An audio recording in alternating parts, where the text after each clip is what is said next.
and welcome to We Read It One Night, the podcast where two sisters invite you to join the romance revolution by recapping our favorite romance novels. In today's episode, we're talking about the book that blooded us, pun intended, Twilight by Stephenie Meyer. Welcome to part 1 of the Twilight Renaissance. Enjoy the show! P.S. Rachel accidentally used the wrong mic when we recorded part 1 and 2, which is why she sounds a little different than usual. But still great.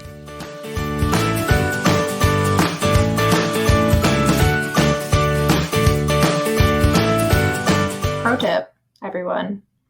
If you go to the home improvement, as any kind of home improvement store, Home Depot or Lowe's, go to the floor sample section, get you some floor samples. They make great free coasters. You could have already known this if you followed us on TikTok, so you're missing out if you're not following us on TikTok. Another thing you're missing out on if you don't follow us on Instagram is elephant vampire shifters, one of Allison's personal favorite topics. I'm this close to writing a Twilight Ice Planet Barbarians original character crossover fanfic. If we get to 10,000 downloads by the end of the month, I'll write it and release it. Would you like currently to explain? At approximately 2,000.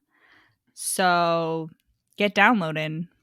I know that it's possible because there's at least over 10,000 of you listening. Would you like to explain how being an elephant is beneficial? Okay. So, if you're a vampire, obviously you're strong. And by vampires, we'll get more into what it means to be a Twilight vampire, but I'm specifically thinking about Twilight vampires. We're not talking about True Blood vampires. I'm not talking about the Vampire Diaries vampires. I'm talking about Twilight vampire lore. And if you are an elephant shifter and a vampire, then when you transform into an elephant, you have extra big tusks for like puncturing. Like you can just like ram right through people. And then you have your trunk, which just lets you go and like just slurp them right up in like 2 slurps. And we recognize that real elephants don't drink through their trunk. But if you're a vampire elephant, like let's be real, that's a built-in Capri Sun straw. Yeah, I mean, listen, elephant trunks are just noses. And like it would be unpleasant for me to drink through my nose, but I could, if you like are drinking something and like you like snort milk out of your nose, that's like a comedy thing. And when they put in feeding tubes, they put it in through your nose. It's all connected. That's why you go to an ear, nose, and throat doctor. Exactly. So there's no reason why these supernatural, like double supernatural elephants wouldn't. And we know that elephants are good in a war. Like if you've ever taken a world history class, you know this. Or just seen Lord of the Rings. Or seen Turkey, circa 1300 probably. So you know that when the Vampire Volturi War goes down, those elephants are coming in handy. Who has ever got the elephants has got the upper hand, the upper tusk. No. Might I say. In my fan fiction, it's the elephants versus the Volturi. Yeah. And the reason the elephants win is because in my head, there's like 40 of them. It's a big herd. The poachers can't get them because they're fucking vampires and shifters. And it's got to take like at least minimum 5 Volturi like to battle against one elephant. Yeah, for sure. There's no way the Volturi have those kind of numbers. Picturing, like, if they're drinking through their trunks are at least like, the width of a human head. That's what I'm picturing here. The diameter. Yes. And so you're just like straight up there. And the Volturi are all older humans, which means that they're smaller. So like they're easier to slurp up, basically. And then the way the ice planet comes into this is that the alien traffickers will be like, oh my God, we can abduct these shifter vampire elephants to use in the intergalactic space war as like weapons, as ground troops. And so they abduct them and then they get stranded on Not Hoth and then obviously meet the Sakui. And so are they elephants or are they like woolly mammoths? Because if they're doing well on Not Hoth, I feel like they've got to have some like hair up in there, They're getting Kui. True. What do you mean? They would be even more powerful with like woolly mammoth hair because, like the Sakui have like the fuzzy down already, so it helps them. Whereas the humans like still needed a light jacket, It's more like it's February for the humans, but it's like May for the Sakui. I don't know. I haven't worked this out. Listener, you're only getting the answer to that if we get to 10,000 downloads by the end of January. So hop to it. Get clicking. Speaking of downloads, something I highly recommend to download is the audiobooks of Twilight done by the one, the only, honestly, should be the most famous star narrator in the audiobook world, Ileana Kadushin. Like, this girl, she's got her own sick intro music. She just has... It's not specifically for her. It's for Twilight. Sick intro music, awesome voices. Her only weakness is the way she says Bella, Bella. No matter which character is saying it, that's how it sounds. But other than that, Ileana, my girl, if you hit us up, like if you want to just narrate my life, if you want to narrate the Elephant Vampire Shifter book that Allison's definitely going to write, because this is definitely going to happen, just, you're listening out there, we would love to buy you a Capri Sun. And by a Capri Sun, I mean a blood smoothie. What the fuck? No, I would listen. I don't even need you to narrate anything. I just want to take you out to lunch. So if you're Ileana Kadushin or you know anyone who can get us in contact with Ileana Kadushin, we would like to take you out to lunch. We can get easily and COVID safely to like most major cities in the Northeast. So if you're anywhere in that area, Ileana, hit us up. We'll also we could do like a virtual lunch. We'll like Postmate you some food, and then we'll just eat it over Zoom. But in person, preferable. Ileana, like the Twilight books were the first audiobooks that I really listened to. Like before that, we hadn't discovered audiobooks. We were literally on a road trip to Forks, reading Twilight out loud in the car to each other, like with our brother adding some color, you know? And then I was just like, I just got so car sick at one point. I was just like fed up. And you were like, all right, fine, just get the audiobooks. And we were like, oh, it's not going to be as good. It won't be as authentic. And then it was Ileana. It was fucking life-changing. She's incredible. She's incredible. But I think we should talk a little bit about our Twilight background in general, because I think that's important before we hop in to this journey of recapping the Twilight saga. So, Rachel, you want to go first? So Allison was a super fan in middle school. No, in the 6th grade. In the 6th grade, which is middle school for most people in the country, I would say. I read the books. I was in, like 8th or 9th grade at that point. I liked the books. Didn't really talk about the books with any of my friends, although I'm not sure why. I don't know. My friends just didn't read. Allison definitely did talk about it with all of her friends. Allison was invited to go meet the cast of Twilight at the local mall. Apparently. I wasn't allowed to skip school to go. And it's literally one of my biggest regrets to this day. I'm still mad at mom about it. She sat in her room crying. No, I didn't. I sat in my class. I sat in my fucking science class crying. Oh, I thought you were like then moping in your room. You waited until that night to go on a real crying jag. I went on a real crying jag. No. Yeah, I heard about them from my friend, and then I read them. Like, those are the first books I think I ever like fully binged. Like, I stayed up all night reading the Twilight book. And pro tip, well, I feel like if you're young enough to do this, maybe you shouldn't be listening to our podcast, because I was 12 at the time. But pro tip, if you're ever trying to read in your parents' house and you don't want to read under the covers because they'll see that you have the light on. And it's hot and sweaty under there. Yes, it's not great. Or you just don't want to leave the light on in your room and like read in bed, because they'll be like, go to bed. Just go to the bathroom and sit on the toilet and read. Because nobody is going to knock on the door and be like, why aren't you in bed? They'll just think you're going to the bathroom. So that's what I did. I read the whole Twilight saga on the toilet. I once had dreams of memorizing the entire first book and going on a speaking tour around the United States. That never materialized. I did have the epilogue memorized at one point, and that's kind of how far it went. I would brag to people at swim meets that I had like read the first book like 12 times, and I would be confused as to why they weren't like wildly impressed with me. It was like the cool girls on the swim team. I'd be like, yeah, I love Twilight. And they'd be like, okay. And then they'd like, dive in for their race. I'd be like, see ya. Yeah. And then I went through like a long phase of I'm not like other girls, where I pretended I didn't like Twilight. And then I got over it and I started reading romance full time. And now I'm back on that Twilight train, baby.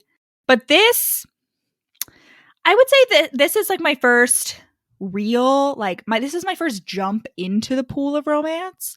I would say the first time I dipped my toes into the pool of romance was when I read Ella Enchanted, which is not a romance. It's like more of like a middle grade coming of age, but like Ella and Char, man.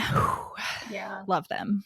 Yeah, I couldn't say. I mean, I guess this was mine probably too, but I also remember, I think we mentioned this before, but I remember watching The Matrix in high school. I took like a film class and we watched it.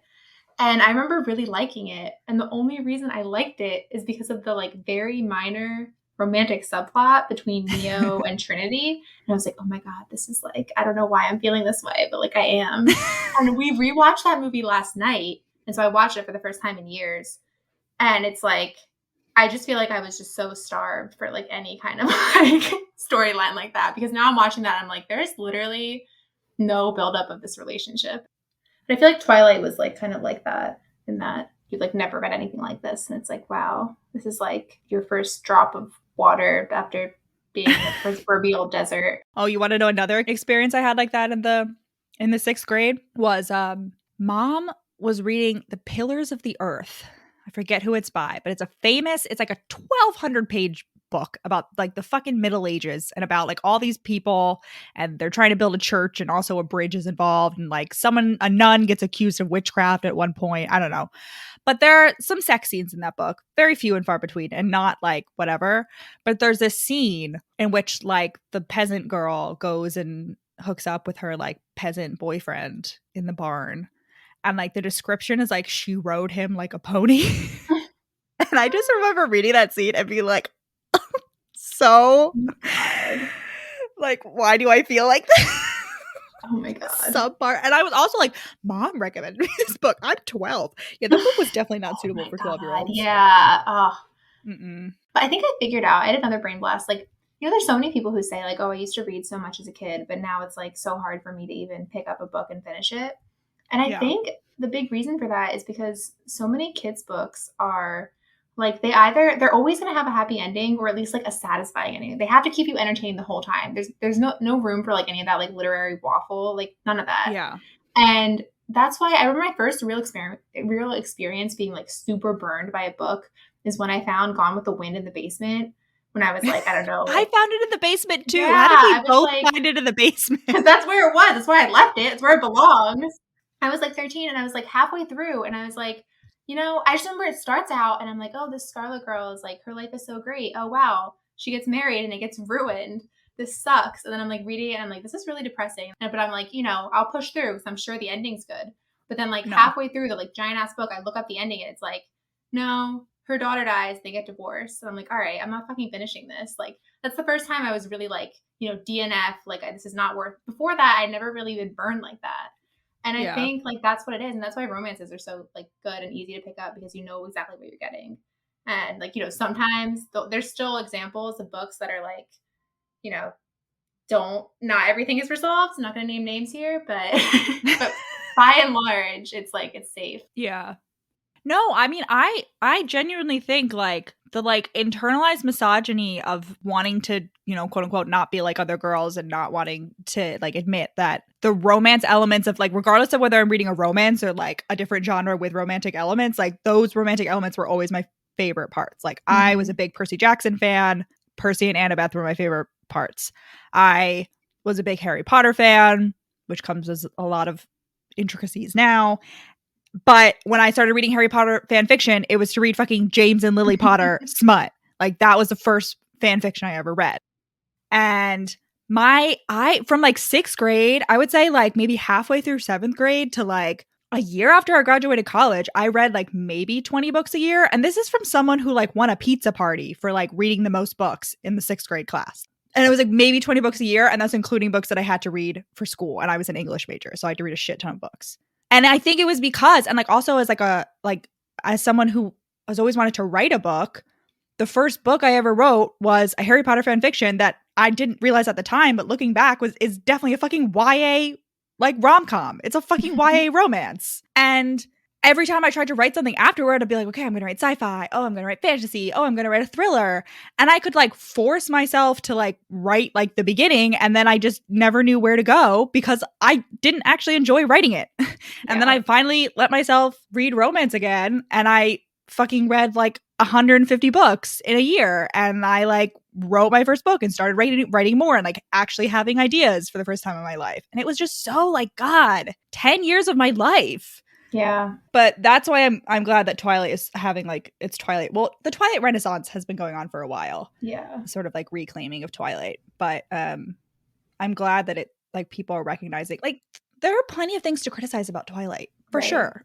It's not We're like here a to masterwork, but it's great entertainment. And it just like introduced so many people, including us, to like romance. I'm just like no longer here. I've been trying to be at least much more. I'm just no longer here for like telling people they shouldn't like things that are fun. Like I just it doesn't matter. If it brings you enjoyment, it's not hurting anybody.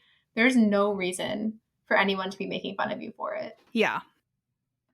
But speaking of, before we finally start talking about the actual book, I do want to say one of the problematic things of Twilight is its use of the Quileute tribes lore and like their identities and characters that are members of the Quileute tribe with no input from the Quileute tribe. They didn't benefit it like from in any way from Twilight or the Twilight movies. So we will be putting a link in the description to the Quileute reservation Move to Higher Ground Fund, which is a fund to help move the reservation from where it is now to outside of the tsunami zone. For those of you that have never been to the west coast of the US, literally the entire coast is like covered in signs. It's like tsunami warning, watch out. And the Quileute reservation is like right on the coast. It's like right in the middle of like a really particularly bad flood zone. So they are trying to move to higher ground, which is where the name comes from. So we will be donating to that, and we will be including the link to that in all of our episodes on the Twilight series. So please consider giving back to a tribe who features very, very heavily in this series and never got any sort of compensation for it, any sort of input in how their culture was being used. Yep. Speaking of which, why do we think Stephenie chose the town of Forks as the setting here? Do we think that she chose Forks for the symbolism? Like it's a crossroads. It's like a fork in the road. We can all agree. And I thought this from the very beginning. It's such a weird, stupid name for a town. Like if there's a reason, but it's just so like odd. And then what did you say? Yeah, no, Rachel asked me, she was like, first of all, Forks, Washington is a real place. You can visit I know. But like, it's such a random. Rachel first asked me this question, and my immediate instinct for symbolism for Forks was like, oh, it's a book about a vampire who wants to eat a girl. So Forks. Yeah. Neither of those is Apple. I think Stephenie Meyer just looked up small towns in the Pacific Northwest. And also I think she wanted to incorporate the Quileutes, and Forks is like 15 minutes away from the Quileute reservation. So I guess so. So we start out with a Bible verse. And a fact about Stephenie Meyer that you might not know, but that plays very heavily into Twilight as a work, is that she is Mormon. And we're not, listen, again, if you're not hurting anyone, I'm not here to like make fun of anybody's life choices. So if you're Mormon, you do you, live your life. But I think it's funny that Stephenie Meyer started with a Bible verse, which like entices in the Mormons and the other like Christians. And it's like, ooh, come read this book. It's there's nothing scandalous in it. And then she's like, boom, it's about vampires. Like, bam. Honestly, like, it took me a while, and maybe this is just because I grew up like in a religious environment. It took me a while to like realize just how heavy the Mormon influence was. And honestly, I'm surprised it's not heavier. Like I think that's what it is for me, is that I'm like, it's like in your face, but like not, it could be much more in your face. And so that's like, for me, there's like a few places where I'm like Edward being like, not explicitly like, I don't know, none of them are explicitly religious is what I'm saying. No. It would have been very easy to have Charlie like go to church or something. Like, it would have been very in character. Yeah. The closest thing we ever get is Carlisle being, I mean, I guess he's technically Anglican because his father was like an Anglican preacher. Sure. There are definitely religious overtones, 100%. For sure. Yeah, but there's no like defined religion. And I wouldn't even say like if I had to take a guess as to what like branch of Christianity, I wouldn't guess Mormonism necessarily. No, it could be anything, yeah. So, we begin. Fucking dramatic ass prologue. Do you still have it memorized? No. I honestly really don't like this as a start to the book. I'm going to be honest. Like it's not the vibe. My favorite part of this book is the first 3 quarters. Like I could do without the entire ending basically. So like there's no the most action heavy part too. Yeah, it is. I don't like action. What? You know me. Like easily like skip over that anytime, any day.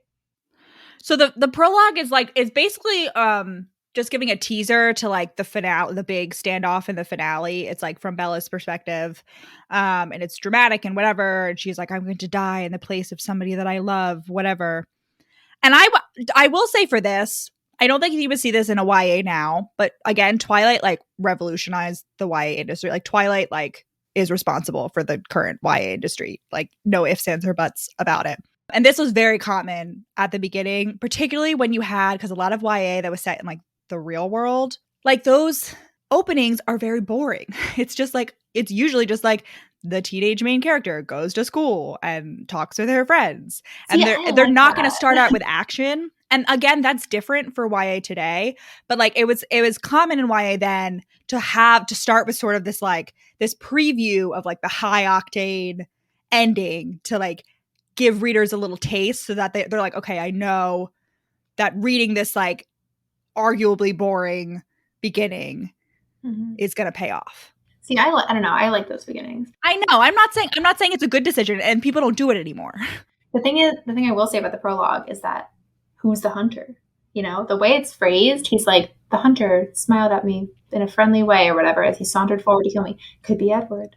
Who's to say? And if you remember that reading through the book, once you find out that like Edward wants to slurp her up like a Capri Sun, that could be, you could think back to that and be like, oh fuck, he's gonna kill her. Like, yeah, she's playing the pronoun game. We don't know. Stephenie's keeping us on tetherhooks because we know Edward is a vampire because the back cover copy tells you that he's a vampire, and we will recite it for you later. I do still have that memorized. Okay, so we have the prologue. Now we open. Bella is 17 years old. She lives in Phoenix, Arizona. Her parents are divorced. They got divorced when she was a baby. Her mom is Renee, and she lives with her mom in Phoenix. And her dad is Charlie, and he lives in, you guessed it, Forks. And Bella likes the sun, and she doesn't like going to Forks, but Renee, who is the world's shittiest parent, just started dating a hot, new, young minor league baseball player. You're married, which, by the way, sounds a lot cooler than it is. Minor league baseball is hell on earth. You get paid like minimum wage in minor league baseball. Like, it fucking sucks. The only good part about the minor leagues is the hope that you'll get into the major leagues. Like, that's it.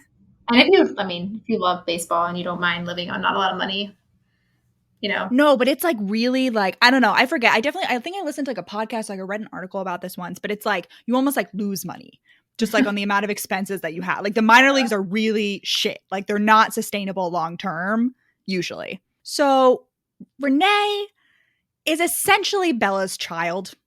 And folks, parentification, that's what that's called, is a form of abuse.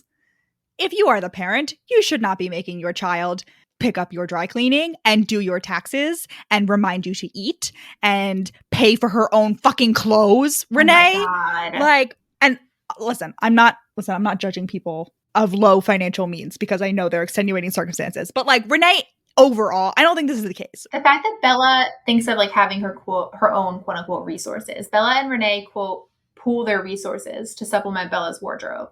Like, no, you're 17.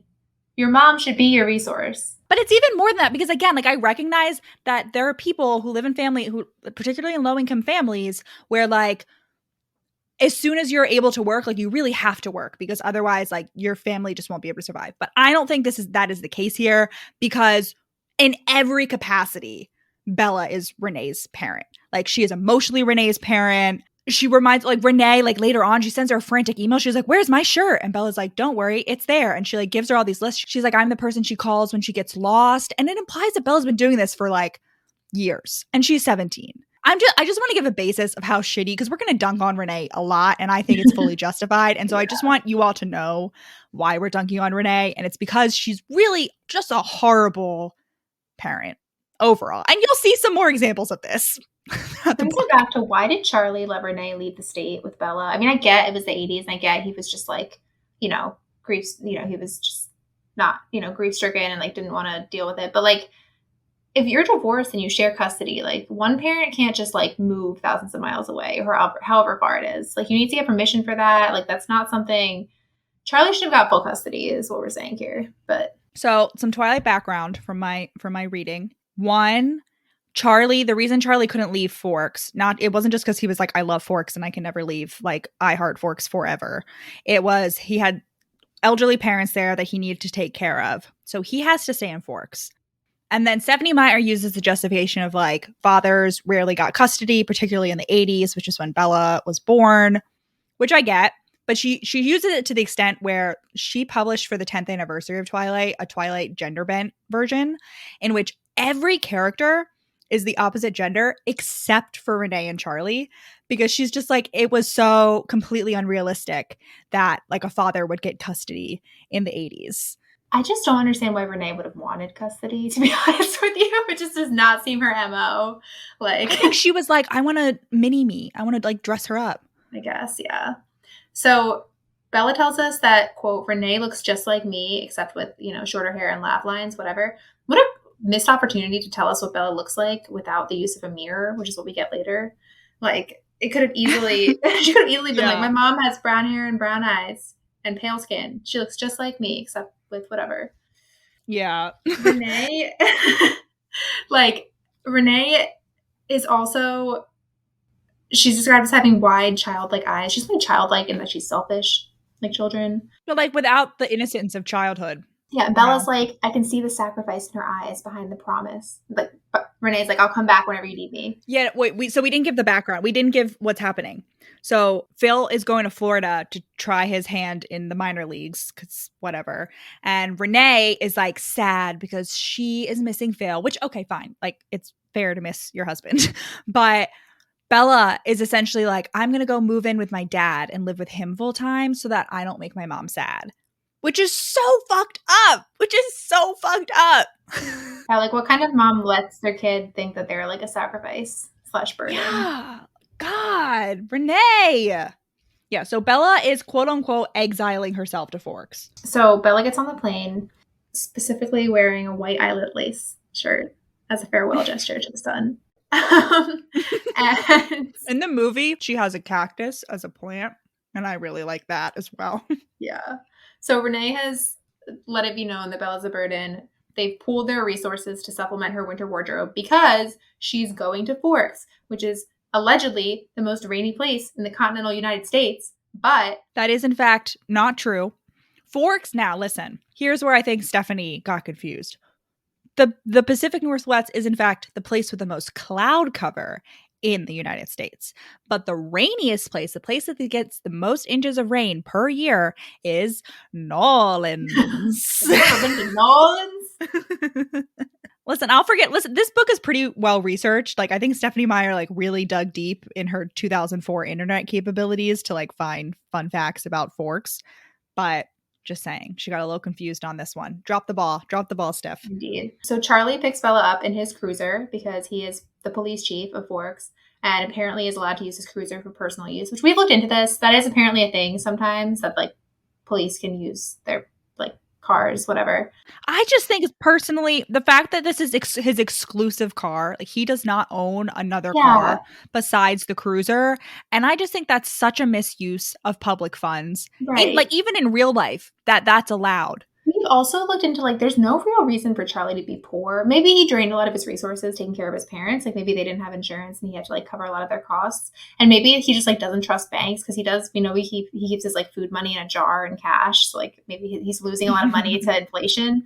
But like we looked at median salaries for police chiefs and including in like Forks in the Pacific Northwest. And like he's a single man. I'm sure he pays child support, I'm sure, but that's not going to be like crippling. He owns his own home. There's like he has very few expenses. He has like one child to support. There's no reason this man should be like anything but solidly middle class. But we're like led to believe that they're all like poor. Yeah. I mean, he also regularly fishes, so he has like fish. Like he doesn't have Right. to like buy meat. But he does eat out a lot. But like still, that's not, I mean, He eats that's like not going to burgers and be, fries. He's not like he yeah, gets right. pizza. He's not Right. going at gourmet restaurants. And he probably makes that pizza last like He doesn't a like week. have any vices, or like he doesn't go out on the town and like blow his cash like that we know of. So like it's very unclear why Charlie seems responsible. Like I would believe that Renee would like find a way to like keep them poor even if she was like making millions a year, you know? But, like Charlie is not that kind of guy. So it's unclear why, whatever. So Bella's in the car in his cruiser and she just stares dejectedly out the window and lets just a few tears escape. She's not in the mood to yet go on a full crying jag. She'll save that for tonight. And Charlie is like, I bought you a car. And she's like, what? I was going to buy myself a car. And she's like, I'm not used to being taken care of. Like, I don't know. Just the fact she has like zero expectations for either of her parents. Like, yeah. And I mean, listen, getting bought a car, I wouldn't say is like, no, it's not an expectation, but like she's so shocked. Well, but there's no bus in Forks. Allegedly, there's like no school bus system. Despite the fact that when we went there, we saw the school bus lot. So like the real town is not leaving its kids to trudge through the rain into school. yeah. Yeah. So I mean, we'll talk about the school, but yeah, so we have visited Forks. We stayed in Forks. We in fact stayed in a house that was like right next to the school. So we're going to give you some like a look into the Forks like topography, some fun facts about Forks throughout this. But yeah, it has fucking school buses and also is supremely walkable. Like it's maybe a mile long. Yeah, in Twilight she describes it as like everything is right off the highway, and like I don't know what kind of highway she's picturing, but like I mean if by highway you mean 2-lane road where the max speed limit is like 30 miles an hour and there's stoplights the entire way, like sure. But I would just call that a main street in like any small town. The thing is I think that, to be fair, Stephenie Meyer is getting this all from like MapQuest, I'm assuming. And I think that road is actually like technically a highway. Like I think it's designated a highway. It just doesn't look like a highway by like our Northeast standards. Yeah, but Charlie has like bought her car and it's very old, but like well fixed up. And he got it from Jacob and Billy Black on the reservation. Remember those names? And she's like he's like, Bella, the thing runs great. And she's like, the thing, it has possibilities as a nickname at least. But we never get that again. Like, why is it not the thing? Bella gets in the thing and drives to the supermarket. Yeah. Bella slaps the thing. I don't know, slaps, I don't know. I really wish that Bella that she almost like really gets run over by Tyler's van next to the thing.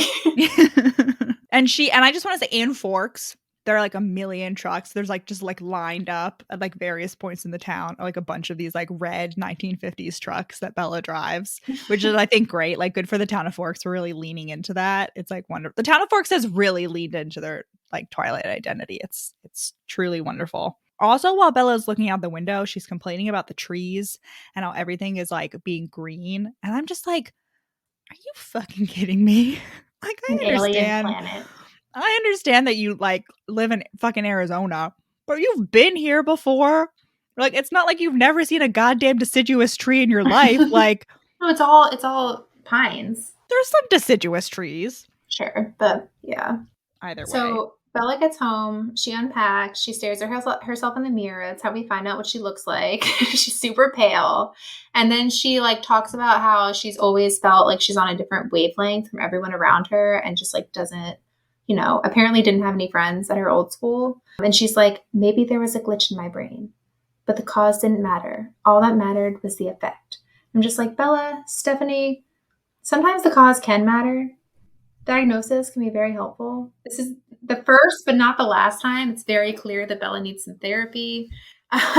Well, I mean, she's been abused by her mother. Exactly, yeah. So I guess before that. Even on top of that, we saw a TikTok once, and we'll try to find it, but we saw it a while ago, so I don't know whether we can find it. But I think this is a general discussion about like Bella being coded as autistic. Now, I don't think that was in any way purposeful on Stephenie Meyer's part, but like Bella, yeah, she's very much like, clumsiness is a symptom of autism. She very much like the way she speaks and the way she interacts with other people. It's like clear that like they don't really get her intentions and she doesn't really understand them necessarily. There's just so many times I remember reading this book the first time and many subsequent times that I just like did not understand the way that Bella reacts to things. Like it's just very foreign, I don't know, to me. Yeah. And she's talking, she has a glitch in her brain. She has difficulty relating to people. Edward literally can't read her mind the same as he can read other people. Edward's like, everyone else runs on FM and you're on AM.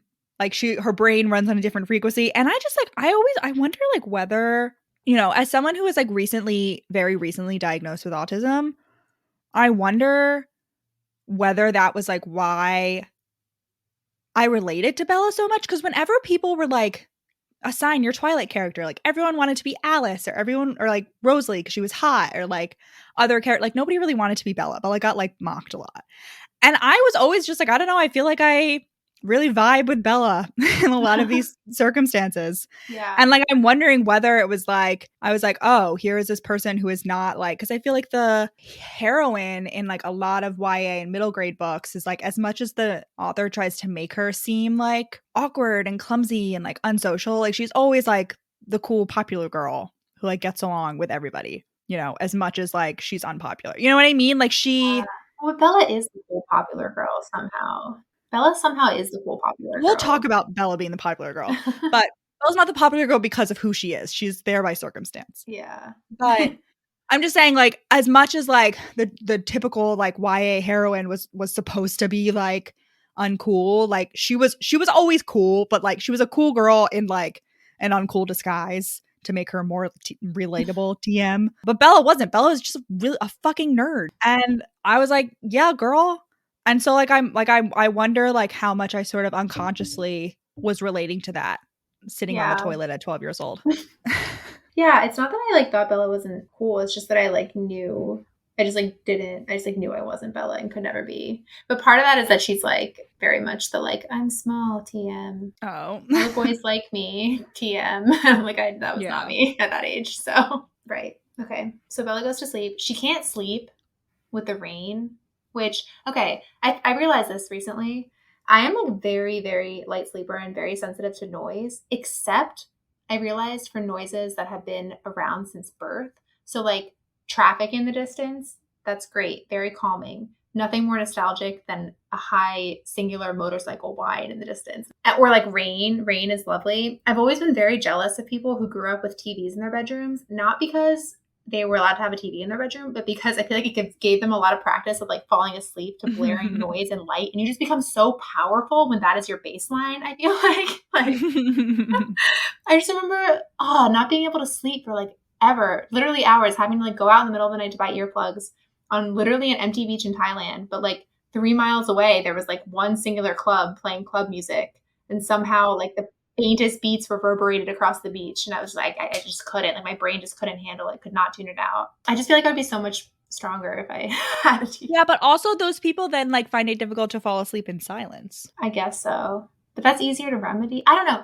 Yeah, I don't know. If anyone has any solutions for making earplugs not wake you up after 4 hours from like severe pain, let me know. Because that didn't used to happen to me. It started happening, which is earplugs were a godsend. When I discovered like how to actually put in earplugs, because like I tried using them for years, but I didn't know you had to like twist them up and like put them. I would just like try to shove them in my ear. I'd be like, this isn't doing anything.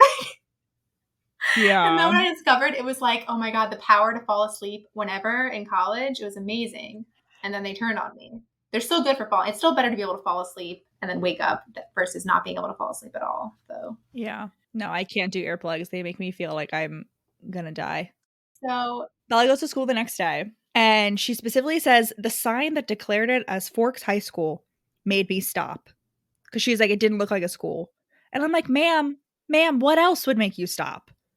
Why would you stop at a random building unless it said school? Well, here's the thing. She says it looks like a collection of weird matching maroon houses. And that doesn't really look like a school, except when you remember that, first of all, there would never be a disconnected school like that in Washington State. Like, come on. This is very clearly something that Stephenie is picturing because she grew up in a warm place. That's impossible when it's cold and rainy all the time. You're not going to make the kids walk.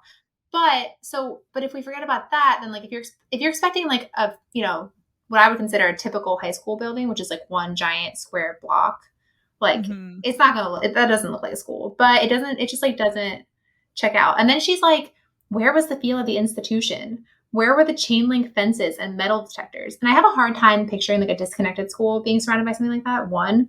Two, is this Stephenie Meyer's like post-apocalyptic image of like what all high schools look like post 9/11?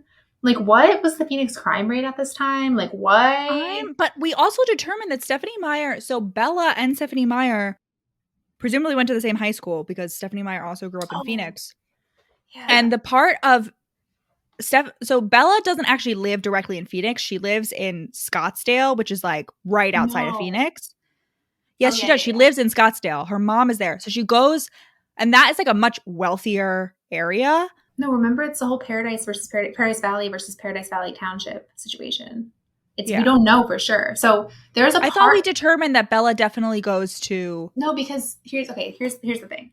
Bella is looking at the parking lot and she's like, oh, I'm glad the car is like the nicest car here is a shiny silver Volvo. Whereas back home, me and my mom lived in one of the only low-income neighborhoods included in the Paradise Valley School District. So you would see like super nice cars like Lamborghinis in the student lot. So this is what doesn't make sense. There's a neighborhood in Phoenix called Paradise Valley, okay? That school is Paradise Valley School, but I looked it up and it's like not super like bougie. It's like a very average school based on like, test scores and demographics. Maybe it used to be nice. There's also something called, I think it's Paradise Valley Township. It's something, Paradise Valley Municipality, which is like 15 minutes away from Phoenix. And like you said, like that's a very nice area. It's like outside of the city, but they go to Scottsdale School District. They don't go to Paradise Valley. So it's very unclear. Like, I guess we can assume like she thought it was called that, or like they switched at some point in the past like 20 years. I don't know. There's something later that leads me to believe that Bella definitely went to the wealthier area one, apart from her saying that her school had a bunch of nice cars in it. But again, then why would it have metal detectors? Like what? Again, I don't. Like, yeah, that's my thing. Is like she's not going to school. She lives in Scottsdale. I feel like we can, because we explicitly get that her mom lives in Scottsdale, but she gives her mom's address at the end of the book. Oh, okay. Okay, then it must be, yeah. Yes. So she doesn't go to a city school. And this is not, I don't want to make like broad stereotypes about city schools and cities in general, but I feel like the majority of school, like if you live in the suburbs, the likelihood of there being metal detectors all over your school is generally pretty low. So I just like, why would Bella have metal detectors in her school? Okay, wait, no. Paradise Valley Unified School District serves Phoenix, Northeast Phoenix, and Scottsdale, Arizona. So what? So people in Scottsdale don't go to Scottsdale School District? Like what? I don't know. I'm assuming Stephenie knew what she was talking about. It's just a little hard to like reconstruct. If you're listening to this podcast and you went to high school in Phoenix or any of the very close surrounding areas in the 80s, and or if you went to high school specifically with Stephenie Meyer, please reach out to us and give us some information. This is vital for us to know. So Bella goes in and meets the receptionist. She has lots of nice plants. Bella is like, oh, as soon as I saw the receptionist's purple t-shirt, I felt overdressed. I'm like, what are you wearing that like a t-shirt makes you feel for high school? Like, are you visiting from Europe or Phoenix? Like, what? She like one of the international kids walking into like class with like Gucci and is like, hello. Yeah, right. Like, what? Ma'am. Is that why her and Renee had to pool their resources? Because they bought only designer clothes for Bella? Only the best. Bella like put her foot down. Yeah, I would cut Renee some slack there if her daughter demanded like $1,000 clothes. I mean, hey, another symptom of autism is like sensitivity to textures, particularly with like clothes and materials. That's true. So it makes sense if Bella's autistic that there are only certain materials that she will wear. So Bella gets a map and she's like, oh, I'm going to try to memorize this right now so I don't have to like look at it all day and look like an idiot, as if that would make you look like an idiot, like not immediately knowing where everything is on your first day. But if she can do that, like props to her. That's very impressive. I could probably stare at a map for like hours and not learn a single thing that I would be able to like take away.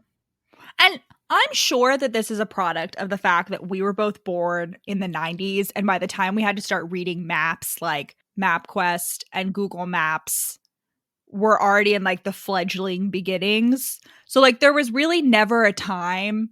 And then by the time we were driving, like you could get Google Maps on your phone, or Apple Maps. So there was never a time in which we had to memorize a map. Like there were definitely maps in our house. Like mom and dad had those big, like, giant map books Oh, yeah. that we would take on family road trips when we were kids. Oh, But my like, we never had to look at them or read them because we were children sitting in the backseat of the minivan.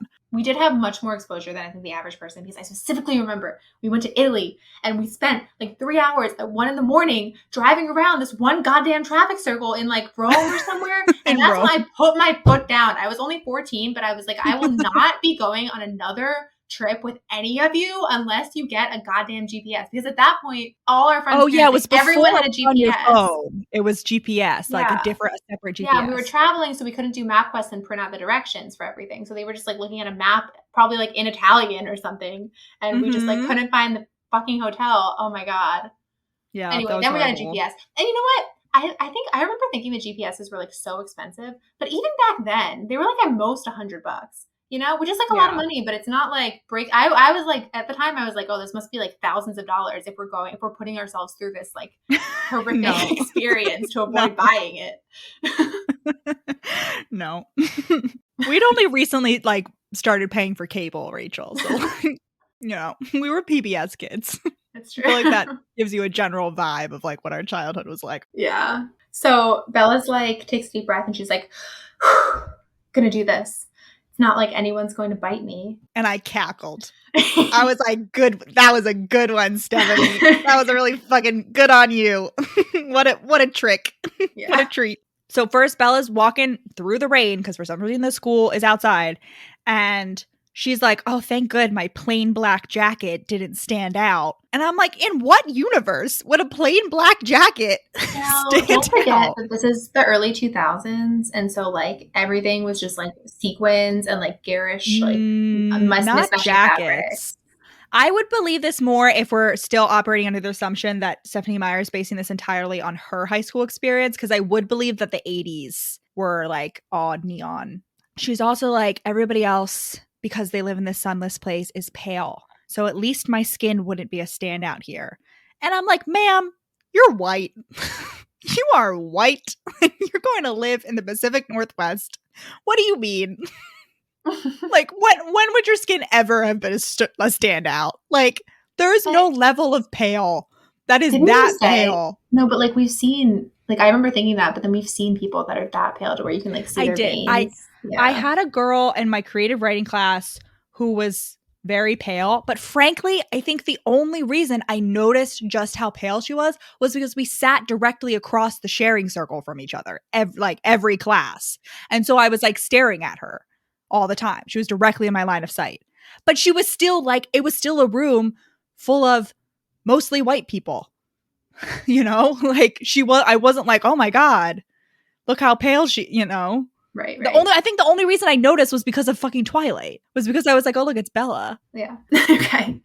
So Bella goes to her first class, and the first person who approaches her is a boy described as a pimply, overly helpful chess club type with like greasy black hair. And so me at this point, I had picked up this book, and the only context I had for it was that famous back cover, which is like Edward is a vampire. I knew he was supposed to be super hot. Okay.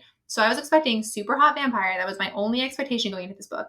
And I guess at this point, even though I hadn't yet really read any romance, I guess it's just like an ingrained expectation that the first like boy you meet in the book is going to be the love interest. So I was like, what the fuck? Like, why is the love interest like this ugly, pimply boy? Like, this is what a letdown. Like, I'm over this. And then I think he said his name is Eric, but like I didn't know what the hero's name was. Then I checked back and I was like, oh, it's not Edward. Thank the Lord.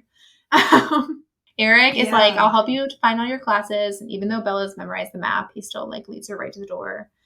And she's like chatting with him. And he's like, you're not very tan, even though you're from Arizona. She's like, oh, my mom's part albino.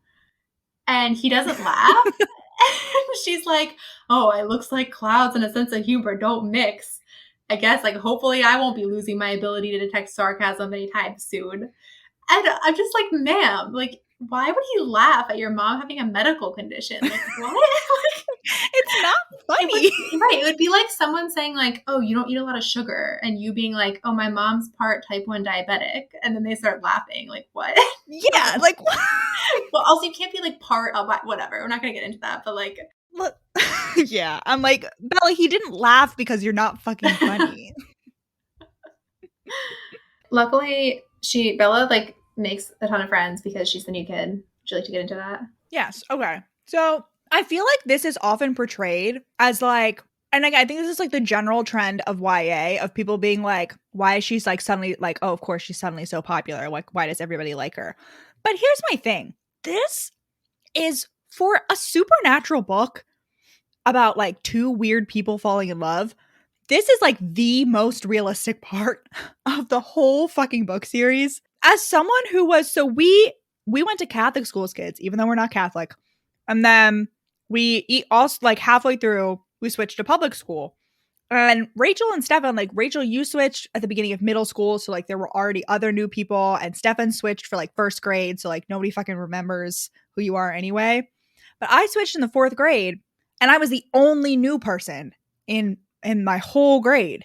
And I was so fucking popular. This is the one time in my life that I was so fucking popular. Like everybody, like literally within the first like 48 hours of arriving at that school, I had people walking up to me and be like, "Hi, Allison, how are you?" And I'd be like, "Who the fuck are you? I've never seen you in my entire life." And like the popular boys had crushes on me. That obviously faded quickly, but like I'm telling you, the new kid being like the shiny new toy and like having this in a small like environment is so realistic. Like that absolutely would happen. Absolutely. Yeah. So everyone wants to be her friend, but she can't be bothered to learn any of their names, which checks out. Okay, Bella's right brain, sure. Okay. Yeah, no, she meets this girl who turns out to be Jessica, but Bella forgets their name. And she's like, she goes around the table, the lunch table, and tells me all their names. I forget them as soon as she said them. Just I'm like, Bella. No effort. I mean, yeah, I get it. But you could like pick one person and be like, I'm gonna remember them, and then just like repeat it the rest of the lunch, you know. But whatever. So they're sitting there chatting, and that's when we get the first sight. Bella looks over and sees 5 super hotties across the lunchroom. We have a blonde girl who's just super hot. We have a buff guy who's super buff. We have a bronze-haired boy who looks super skinny and lame next to the buff guy. And we get a very, very small girl. The small girl was pixie-like, thin in the extreme with small features. And I'm pretty sure that sentence gave me an eating disorder just reading that. Also, the fact that Bella's described as 110 pounds later. And Bella's like, they all look nothing alike, but they all look exactly alike. What? Bro, you forgot about Jasper. Oh, I don't remember. There's also another blonde boy who's grumpy. Yeah, that's it. And the small pixie-like girl specifically has spiky black hair. Mm-hmm. And you may be thinking, oh, that's sort of some fashionable pixie cut. But it is not. We'll post on our Instagram at some point. What is obviously stuff like it's like I would say it's more of the My Chemical Romance spiky black hair variety. Yeah. So Bella's like, they look nothing alike, but they all look exactly alike. They're all super pale and have dark under eye circles. And did I mention that they're all super hot? And she's like, I can't decide who's more beautiful, the blonde-haired girl or the bronze-haired boy. And I'm like, ma'am, like this is, if anything, like this, I guess they're just meant to be, because Rosalie is literally, the blonde-haired girl is literally supposed to be the like most beautiful, hot woman ever. And the fact that Edward like compares to her, lanky little 17-year-old boy Edward. So I do want to compare this to the movie because I think this is one of the situations in which the movie really improved on the introduction of the Cullens. So Catherine Hardwicke directed the first movie, and one of the only true impulse purchase that I've made in my life is the Twilight Director's Companion guide.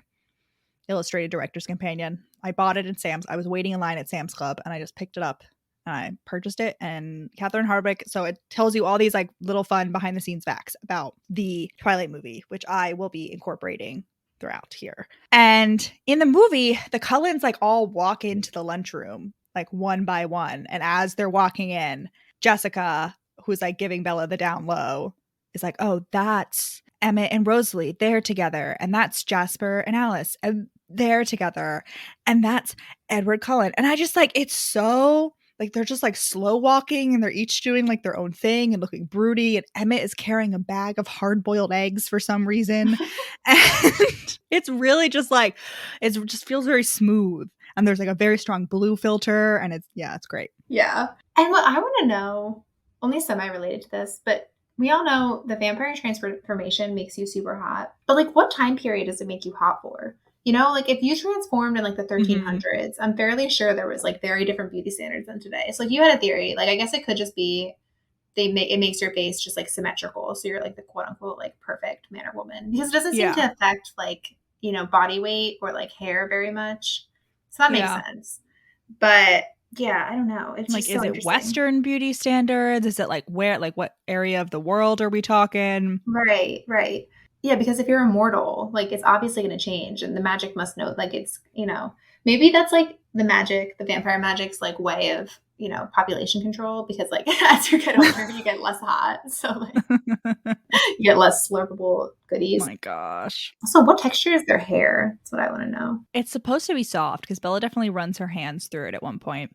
But what I want to know is, does the vampire transformation make you look older or younger, or like more or less mature? Because you're frozen at the age that you are changed at, but you're also hotified. And frankly, like I think that there are very few people who like look hotter when they're like 16 versus when like they're 25 and like fully grown. Like you just look spindly and like gangly because you're a teenager. I don't think it's inherently sexual. Like it's not like inherently making you more hot in a sexual way. It's just making you more beautiful, because the whole thing is just preying on like pretty privilege, basically. Like even if you're like a kid, people want to help a good looking kid more than a not good looking kid. Yeah. So like I think that's what it is. Speaking of time periods and like making it appealing to certain time periods, Alice's hair, because it's like, you know, the My Chemical Romance variety. Do you think the vampire venom, despite the fact that she was changed in like the early 20th century, vampire venom was like, just you wait, guys. I'm going to make her appealing to the emo generation. Yeah. Like it's going to be, it's going to be big. Yeah. Yeah. It's because because like because it does, at least in movie canon, it does like grow and thicken your hair. Not like dramatically, but it does do that to some extent. So the fact that it didn't like give Alice like a nice pixie cut, it just like kept exactly the spikes. So the Cullens cover story that we get from Jessica is that they all are like some assortment of adopted children versus foster children that live with Dr. Cullen and his wife. But they're all like dating each other. So in either, because they're Esme's niece and nephew, like in either situation, they're dating their actual cousins. So it's not good either way. Oh, I never thought of that. I never realized that, like, yeah, wow, it's fucked up. So Jessica is like, oh, well, I'm pretty sure that Mrs. Cullen couldn't have kids. And that's why they like adopted all the kids.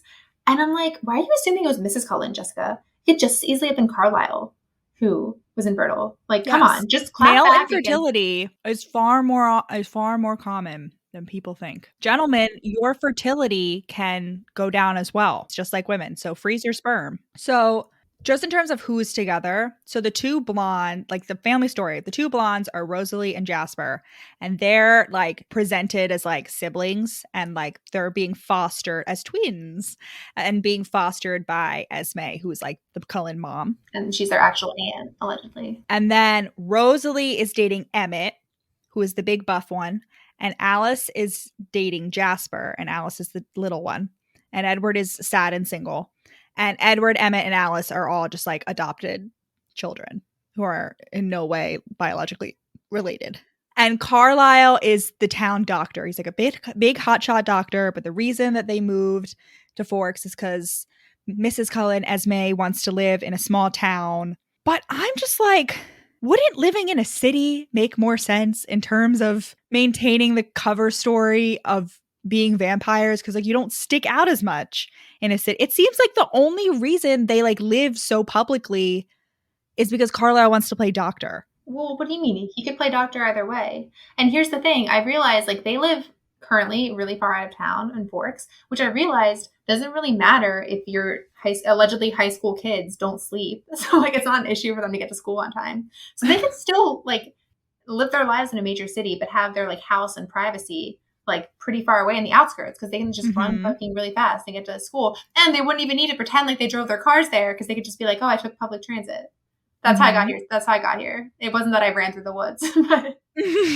Why is there a twig in your hair? I don't know. Those buses are always so dirty. Yeah. Who knows what goes on in city buses? Yeah. Listen, the window was open. A branch came in and hit me on the way in. I just saved a cat on my way.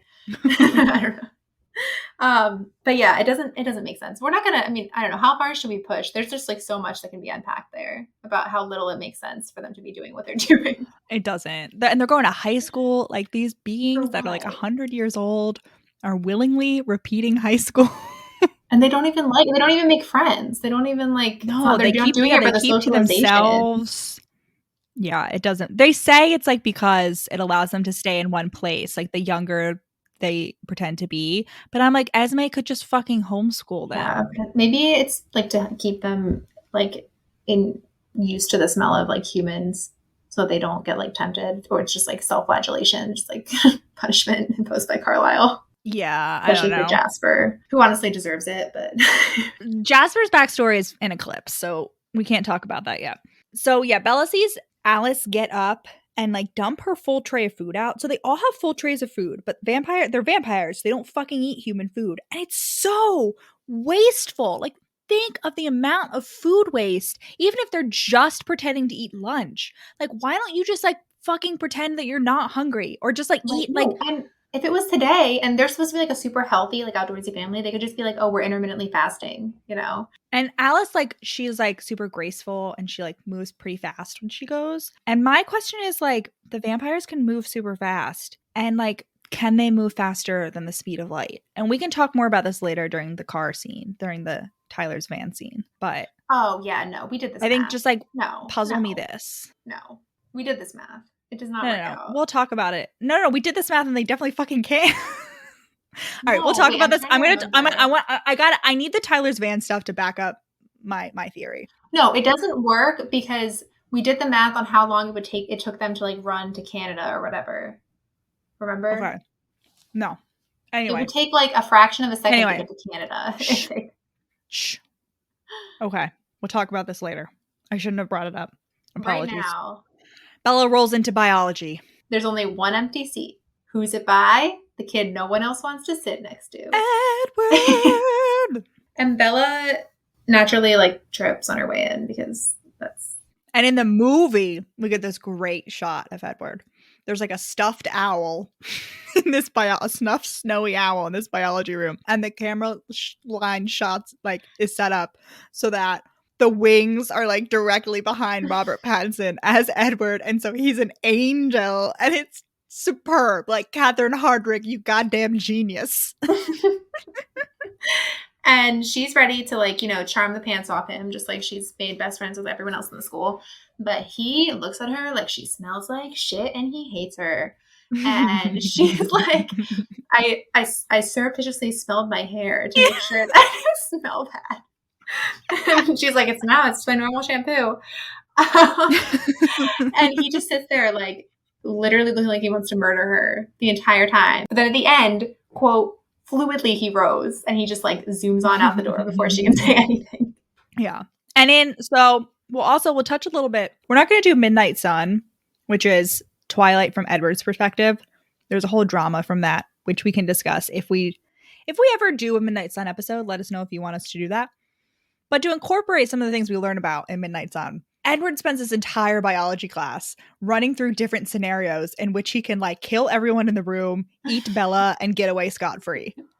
Like he's like, well, I gotta take out the teacher and then I gotta snap everyone's neck and it'll only take me 2 seconds and then I can like drink Bella. But like then she'll have, if she sees me kill them, she'll be scared. And like the adrenaline will make her blood taste bad. Or he's like, or I can wait and lure her out. Like she'll definitely come with me because I'm so hot. Which she fucking would. Like Bella 100% would come with him. Or maybe she wouldn't because she'd be like, I don't know how to get to Spanish. And Edward would be like, oh, it's this way. And she's like, it's not fucking that way. I memorized the map. So Mike comes to like walk her to her next class that they have together. Wait, we haven't met Mike yet. Oh, okay. This is Mike's introduction. Oh, so we meet our third boy. which is No, Mike with the second boy. spikes. We haven't met Tyler yet. Oh, I We guess met Eric. Edward is a I'm boy. counting Edward, yeah. Oh. Mike with the spikes, except his spikes are orderly as opposed to Alice's uneven ones. And Mike is very friendly, very nice to Bella. She quickly turns on him and starts describing him as a golden retriever, derogatory in her head, Yeah. which Very rude. Like, justice for Mike. He did nothing wrong other than be friendly. And he definitely has frosted tips. we should make a poll on this on Instagram. But is having a golden retriever personality really an insult? Like, I definitely saw a TikTok recently where someone described their like girlfriend or something as a golden retriever personality, but it was definitely not supposed to be an insult. It was like complimentary. So like, what, you're loyal and you're cheerful and you're fun. I mean, I guess like the only negative thing to be said is that you're not like discerning in who you're nice to. But like, is that really the worst thing in the world? I don't know. God forbid. You know. Yeah. But Mike's like, oh, what'd you do to Cullen? Did you stab him with a pencil or something? And Bella's like, oh man, it was me. And so she's like worried about that. And then school's over. So she goes to get her like slip. Why do you have to do this? Why do you have to get a slip signed? I think to prove that you went to all your classes, that you like made it everywhere. Okay. So she goes to turn it in, except who was already there? Edward. And somehow he doesn't notice her when she walks in the door the first time. I don't really understand how. But Edward is like hunched over the front desk, doing his best to charm the pants off of poor Mrs. Cope, the purple shirt lady. And all Bella hears is like, I need you to get me out of biology. Like literally any other class. I need to switch out of biology.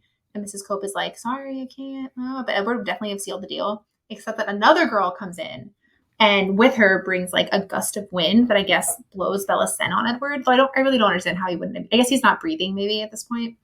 But Edward like realizes Bella's there, turns around, shoots her a murderous glare and storms off. Yeah, Edward, and in his fucking head, in Midnight Sun, Edward is so fucking furious. He's so, like, in his head, he's like, oh my fucking God, this bitch is here. God damn it. Like, why is she always in my personal space?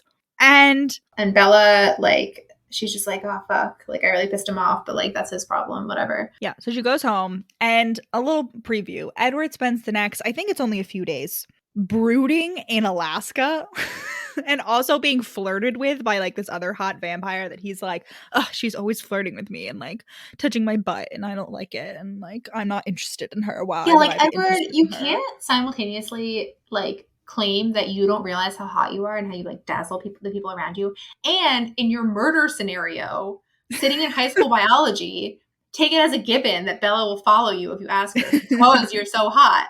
Like, Edward is like trying to pull off like, I don't know, I'm beautiful and that's what makes me beautiful. Like, it is not working, son. Okay. Yeah. And so Bella gets home and she asks Charlie what the deal is about the Cullens. Charlie is ride or die for the Cullens. Like, he is like, everybody is so mean. Everybody's always gossiping about Carlisle and Esme, but it's so great that Carlisle is living here and being presumably possibly the only doctor in our hospital. But then as soon as Edward is even just like a little bit mean to Bella, Edward, like, Charlie's like cocking his shotgun. He's like ready. He's ready to blaze up the Cullen mansion. And at this point, I was also like, so the house where they filmed the Swan house, her name is Bella Swan. I don't think we ever said that. It's Bella and Charlie Swan. Yeah.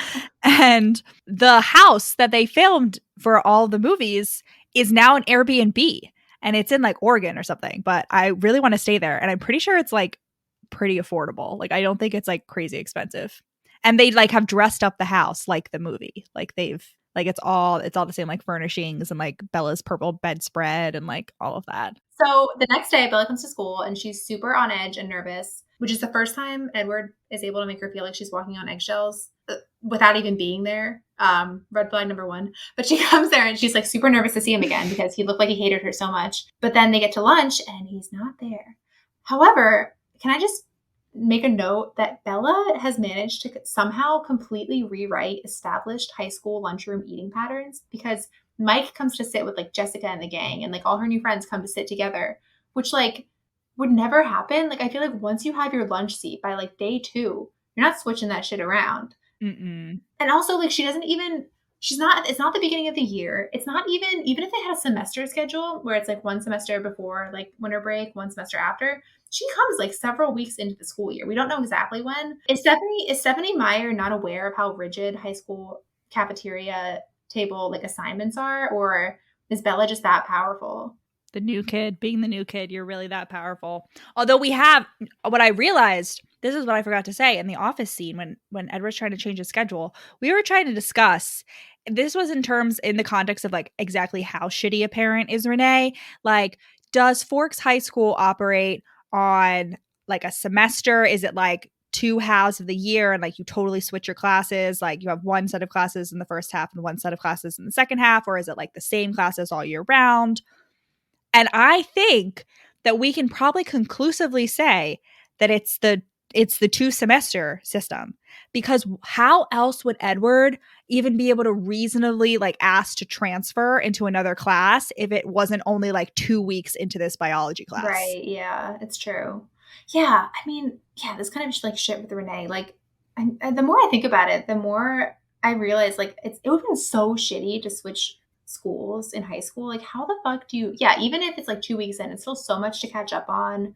Like, it's a good thing. She does say that everything at Forks is very easy, and she's like already done all the stuff. She's like, oh, maybe Renee will send me my old folder of essays because I've already like done everything. But even if you've already learned everything once, like that doesn't mean I'd be able to recall any of it, you know? Like, how does she take the final exam having missed like a substantial portion of the semester? Yeah. I don't Well, that's my know. thing, is I think she's only missed like the first week because it's the like semester based classes. But that also applies to the lunchroom where like presumably you're possibly, well, here's the thing. Our high school was big enough that you had to have different lunch periods, but Forks is like there's maybe like 120 students there. So like they could theoretically all fit in the same lunch period. And this is also when Bella gets all the frantic emails from Renee, right? Or is that the first day? Whatever. She gets emails from Renee, and Renee's like, where's my shirt? I'm calling if you don't respond. And it's really, she tries to play it off as if it's because she cares about Bella, but really she just wants that fucking shirt. I mean, it's a nice shirt. She had to get it dry cleaned. So also at this day at school, Edward is not there. Bella's very anxious about it. He's not there for like the whole week, and then he comes back because like she finally like stops looking for him, and then of course like on that day he's there. He's back. But during this week, they are talking about this beach trip that Mike wants to take. This beach, they're going to the Quileute Reservation when it gets warmer. And keep in mind, it's like January, maybe first week of February at this point. And they're in the Pacific Northwest, which doesn't get warm until like late June. But I guess they're all used to cold weather. But they are endlessly planning this beach trip.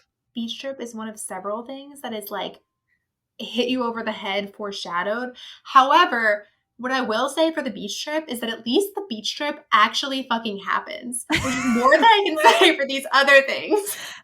We'll get to them. Yeah. Okay. So now while they're planning this beach trip for warmer weather, it snows. And Bella hates the snow and is also like, yeah, I've only ever seen snow in movies, which I'm like, what? This is where I feel like Bella doesn't actually even dislike the cold. She's just parroting Renee's beliefs, because she, as much as she says she like hates Forks, like she's only ever been there in the summer. She's grown up in a warm weather place. She sure as hell adapts really fucking quickly as soon as like, you know, Edward comes on the scene and she wants to stay in Forks, you know? And like she's never seen snow, and yet her reaction is to like hate on it. And it's like, are you just like, is this just something like Renee has drilled into you? Like, you know? Yeah, no, it doesn't. Yeah. They're having snowball fights. She hates it. They're planning a big snowball fight after school, and she is not happy about it. But thankfully, it starts to rain, which washes all the snow away. So everyone is sad, but Bella. She goes to lunch, and who's there but Edward? However, at the moment at which she chooses to look over, the Cullens look like something straight out of like a Norman Rockwell painting, because they're having like this super aesthetic staged snowball fight, and like Emmett is shaking slush out of his spikes. And something we find out from Midnight Sun is that Alice, who can see the future, was like, Bella's gonna look over here. get your snowball fight ready. And they like do it to look like a super happy-go-lucky, like Instagram ready family who's totally normal and totally not trying to eat you, TM. Yes, because Edward is here to repair his reputation with Bella specifically. Otherwise, the family's going to have to move, and God forbid they don't live in this tiny town anymore. And Bella strolls into biology, and Edward is there, and Edward tries to talk to her. So we established Edward's motto for this entire series: gaslight, gatekeep, boy boss. That is his entire MO. Because at the end of it, Bella's like, did I make this whole thing up? Like, was he really looking like he wanted to kill me? Yeah. So he calls her Bella, and she's like, why'd you call me Bella? And he's like, isn't that your fucking name?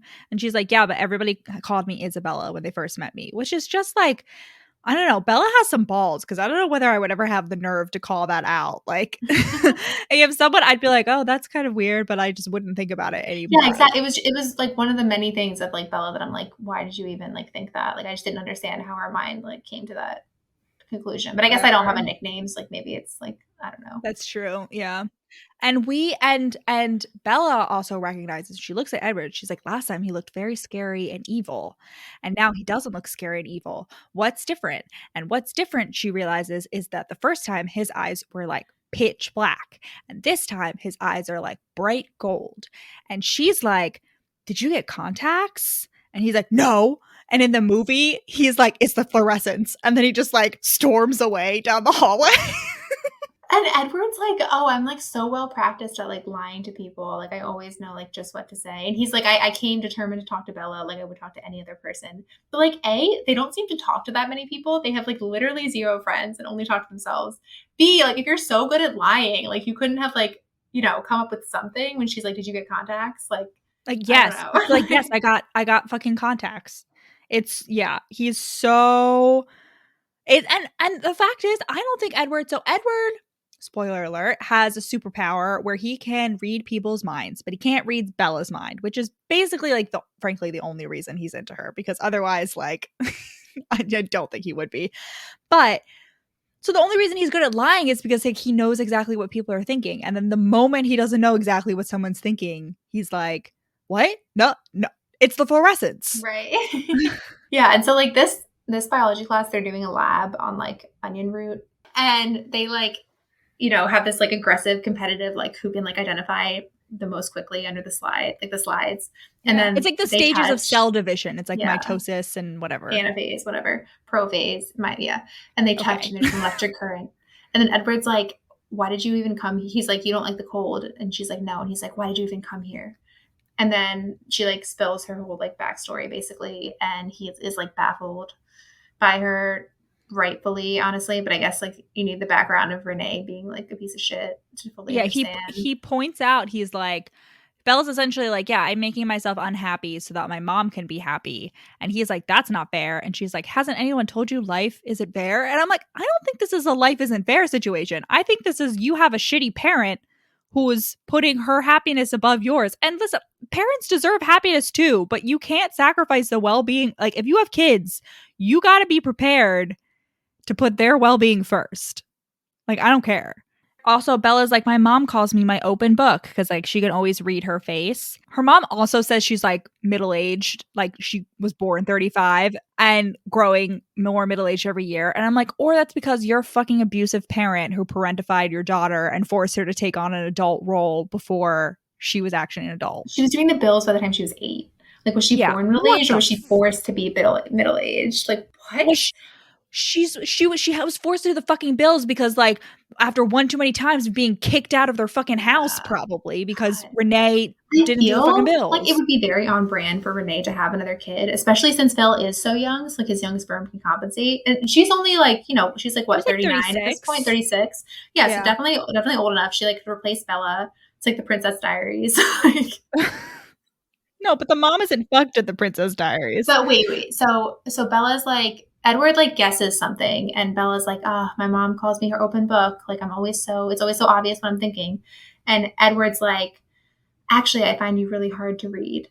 And then Bella's like, well, you must be a good reader.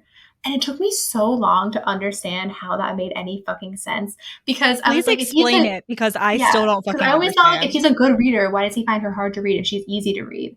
But what it is that Edward figures out a lot of stuff about Bella, but yet still says he finds her hard to read, implying that he usually gets a lot more stuff from people. So like, it still doesn't really make sense. But it's like, if he didn't get that much from me, and that's like on the low end of his scale, that's like he's not doing very well, then he must get like a lot of stuff from most people. I will accept it, but it feels very convoluted. It does. It does.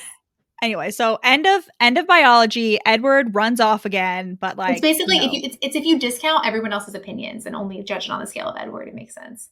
But you have to forget that everyone else finds her like easy to read. Yeah.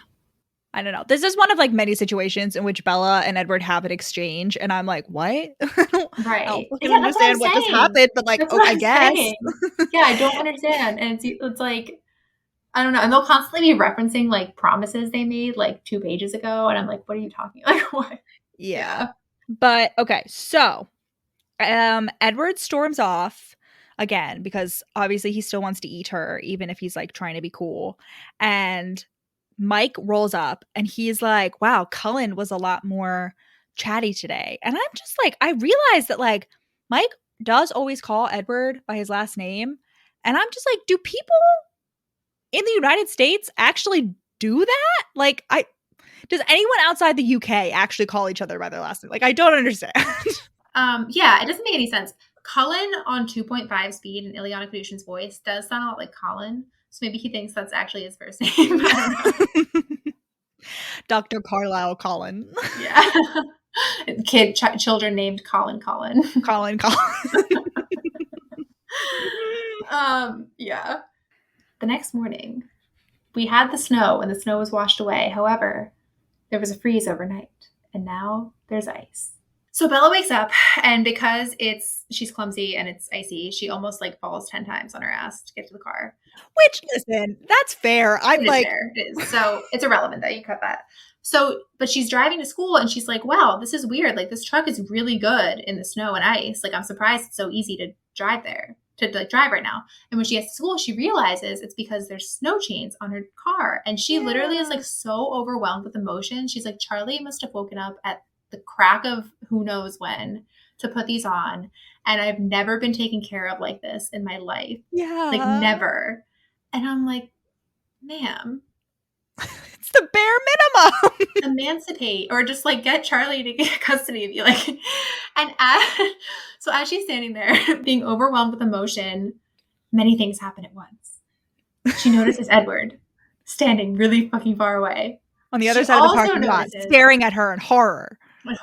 A van screeching around the corner. The mechanics of this van, I've never been able to picture. I've thought about this so many times. The way that the van like turns and twists, it makes no fucking sense, but you gotta accept it.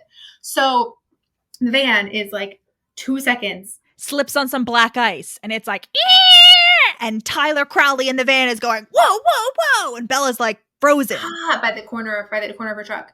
And right before it smashes her flat, something knocks into her from a completely unexpected direction, and suddenly she's on the ground. It's Edward! And somehow, which makes no sense, somehow the van like curves around and is about to hit her again, which it makes, I guess, okay. So let's say that the front of the truck is a square. I'm picturing her on, let's say, the right front side, and the van is coming from the right. So I guess he could like he could come from the right and knock her to the left. Mm-hmm. But then how do they end up like next to the car? Like, you'd have to make a sharp right angle for the van to curve around. Whatever. He saves her again. He swings her legs out of the way like a rag doll. And suddenly they're on the floor in the ice. On the ground. Yeah. And this makes me wonder, because this is literally the day after Edward gets back. Like, he gets back like really soon, and then this happens. Do you think Alice like did somehow know about the truck rescue and like subtly convinced Edward like this is the time to come home and get back to school right away?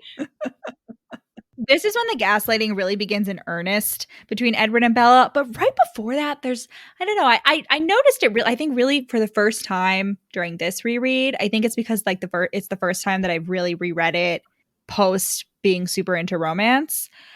But there's like there's a really cute like romantic moment. Like, Edward is like cradling her and he's like, oh my God, Bella, are you okay? And he's like so tender. And then immediately Bella starts asking questions and Edward is like, fuck you. Forget everything that you just saw. You hit your head. You have a concussion, idiot. My God. Yeah. 100%. Oh, also the snow chains thing reminds me of the moment in the fourth Harry Potter book when Mrs. Weasley hugs Harry in the hospital wing. And Harry is like, he had no memory of being hugged like this, as if by a mother. Except that Bella's not an orphan. She basically fucking is. Because of how shitty Renee is. Yeah. So they're on the ground and Bella's like, how did you get over here so fast? And Edward's like, I was standing right next to you. And she's like, no, you weren't. I saw you. And she's like, and he's like, no one's going to believe that. She's like, will you promise to explain? He's like, please don't tell anyone. And she's like, all right, I promise, as long as you promise to explain later. And he's like, fine. Yeah. So the ambulance gets called. Everybody's freaking out, obviously, because there's just been a near-death experience. Bella gets rolled onto a stretcher. She has a neck brace, which she's very embarrassed by, which, like, I don't know. Like, girl, you just got, no one's going to be like, haha, she's in a neck. This is like the albino thing all over again. Nobody's laughing at your medical condition. It's just a rule. It's like, and she does this. As soon as she gets to the hospital, she like rips it off. So she gets wheeled into the ambulance. Edward doesn't have to be on a gurney because, you know, whatever, he's like too hot for that. And Tyler Crowley, who's the driver of the van, who is boy number 4, is also being wheeled to the hospital because, you know, he was like in a van that crashed into 2 cars. And as she's being wheeled onto the ambulance, Bella sees Edward's family watching with expressions ranging from disapproval to fury. And so she's like, that's weird. None of them seem worried that their brother almost died. But what I want to know is, why is Alice watching with disapproval? Because at this point, Alice is just like, Bella's going to be my best friend. And like, I'm so glad that she's alive. Why doesn't Alice just take it into her own hands to be friends with Bella, like totally separately from Edward, which I feel like would be much healthier. Like maybe she foresees that Bella would feel weird dating like her best friend's brother. But like an extra fun trope. Right. Best friend's brother. Yeah, she's like, that's not the right trope for this. Because like what is the Twilight trope? It's like forbidden love, age gap romance. We'll talk about that later. So they're at the hospital. Immediately throws the neck brace under the bed, which is like very similar vibes to like the requisite wake up in the hospital, immediately start ripping out IVs for no discernible reason. I mean, Bella does that too. Yeah, I just don't understand why that would be your instinct, unless you have reason to believe that you've been like kidnapped or drugged. Like in The Matrix, okay, when the guy at the end, like main Morpheus, whatever, when he like escapes, like, yeah, that makes sense. Rip those fucking IVs out. They're like trying to brainwash you. Like normally, the first time I vividly remember this was in the book Hoot. I don't know if anyone's read that. It's about them like saving the burrowing owls. And the one kid gets bitten by the junkyard dogs and they take him to the hospital. And because the hospital doesn't know, they like won't admit which dogs it is. So they're like about to give him rabies shots. But instead he wakes up, rips out the IVs and jumps out the window. And I'm like, sir, like why? Just get those shots. Like what? Like what are you doing? I just remember being so baffled. And I was like I understand this is a hospital in Florida, so it's all one floor and you just jump out the window. But like, why? For what? See, I was imagining him like jumping out the second floor window, landing on an awning, like rolling down to the ground, like somersaulting and then like sprinting away. So Tyler is he's okay. He has like all cuts on his face and stuff from the shattered glass, which only shatters because of fucking Edward's rock ass shoulder hitting the van. And I guess it's better than Bella, you know, splattering against the van. But Tyler's like constantly has like a string of apologies to Bella, and Bella's like really fucking, she's like, it's fucking fine. Like, whatever. I'm not dead. It's totally chill. Yeah. She pretends to be asleep. So Tyler stops apologizing. And then Edward rolls in and Tyler starts apologizing to him. And we get a fun little vampire joke here where Edward is like, no blood, no foul, Tyler. Oh like, it's fine. And I'm like, you little fucking shit. Like, and I'm like, why? He's constantly making blood jokes. Like, why is he so shocked that Bella figures out he's a fucking vampire? He's basically just like walking around like the fucking Riddler, like speaking in like thematic puns all the time, like with his identity. He probably just thinks he's being like hip and like using the modern lingo because we know he sounds like very old fashioned. So he's probably like, oh, this is something I read recently in Shakespeare. This must be. He's not that old, but But so Edward has brought Dr. Carlisle Cullen, because that's where he was. He was off chatting with Carlisle, and he's like, fuck, Carlisle, I low-key exposed us. And Carlisle's like, God damn it, Edward. Now I can't live in my small town anymore and be the head doctor immediately without having to try. But he's like, oh, but it's a little bit compensated because I do love me a patient. I do love me a victim to heal. Yeah. Oh, I'm sorry. We should be we were doing the wrong accent for Carlisle. Carlisle is British. He doesn't canonically have a British accent, but he should. He should have a British accent. Because if you get frozen in the form that you have when you're a vampire, and like that implies that like your brain gets, your thinking patterns get frozen too, he should continually be talking in a British accent. Well, if we're gonna go down that rabbit hole, if they can't change, why can they still create new neural networks? I mean, listen, I don't know enough about neuro shit to be able to talk with you about that. That's all you need to know. But all I'm saying is that Edward should be talking in a heavy Chicago accent, and Carlisle should be British, and Jasper should have a strong, like, I'm from Texas accent. No, because they wouldn't even be able to like learn anything if that was true. Okay, so, like, they can definitely learn new languages. I'm just saying. Yeah. Yes, but he would have to purposely put on the accent. And I just don't find that realistic. Basically, I want Edward to be walking around and be like, Bella, would you like some deep dish Chicago I don't know how to do a Chicago. My only reference for Chicago accent is Grocery Store Joe from The Bachelor. Carlisle is really good looking, just like all his kids. He's frozen at the age of 23, but he's supposed to be like he's 30s. Why? She did that for what? Like, there's no reason Carlisle has to be 23. He could easily. There's other people who are frozen at like 40. Like, he could easily have been like any age she wanted, but she just chose violence. She just like I don't know.